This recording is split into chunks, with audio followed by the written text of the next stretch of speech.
5 seconds.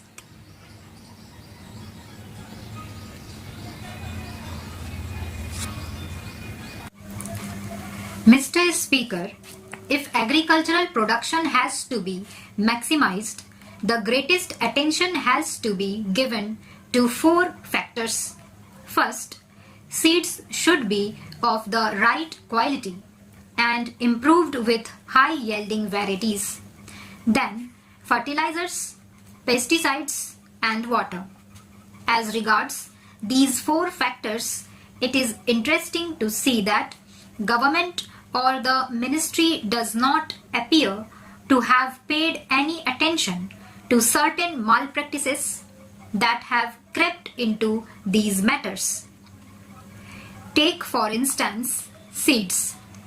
There is no mention at all of the fact that a large percentage of these so-called improved or high-yielding varieties of seeds is adulterated.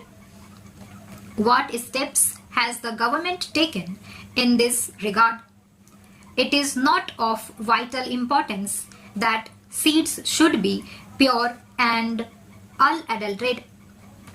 Their effect on production is very great. Therefore, from this point alone, all possible steps should be taken to prevent adulteration.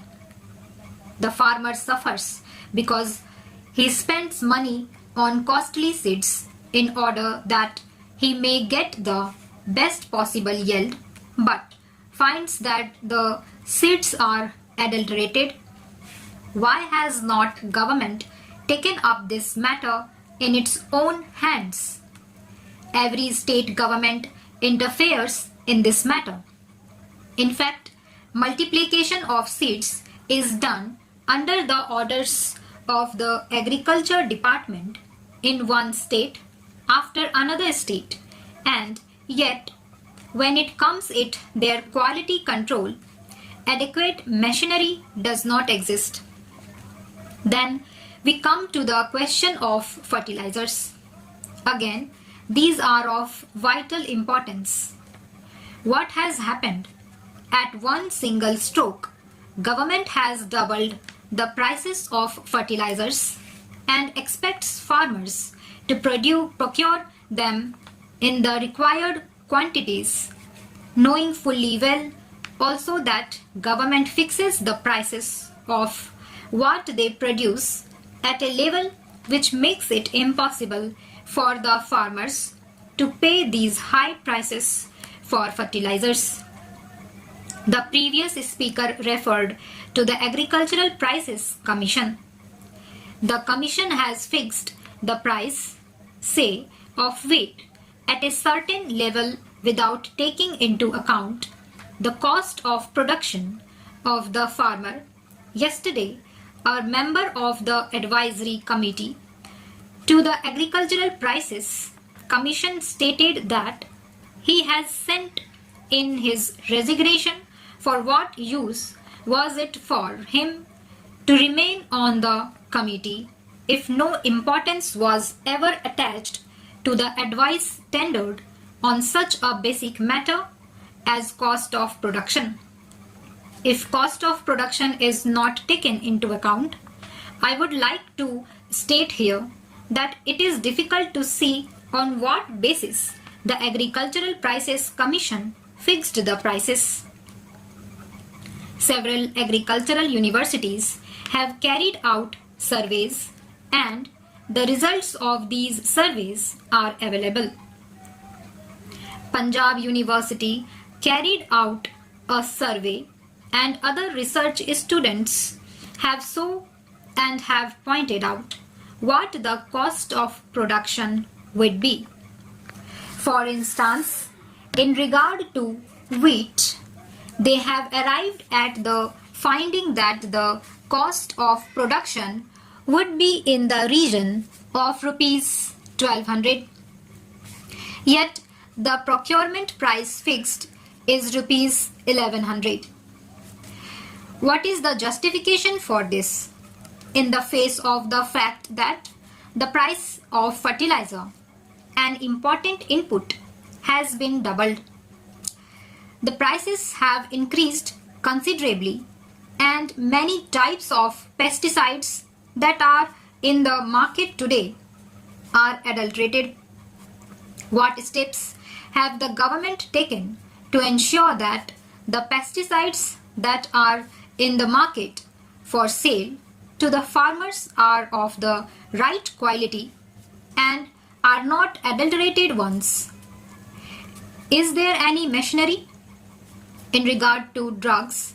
At least in name, there is a drug controller in every state to see that the drugs sold are not adulterated. In regard to pesticides, have you set up any machinery to ensure that the pesticides are not adulterated? Last but not the least important factor for maximization of agricultural production is water. They say they have programs for increasing irrigation facilities. During the 7th plan, they wanted to bring in a considerable additional area under irrigation so that they could have assured water supply. They have similar programs in the 5th plan. Why is it that a number of these projects are not completed within the time schedule that is laid down?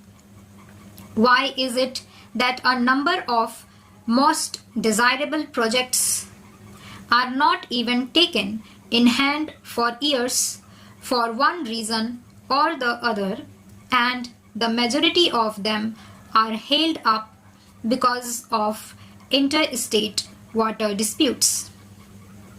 What steps have been taken by the government to resolve those disputes?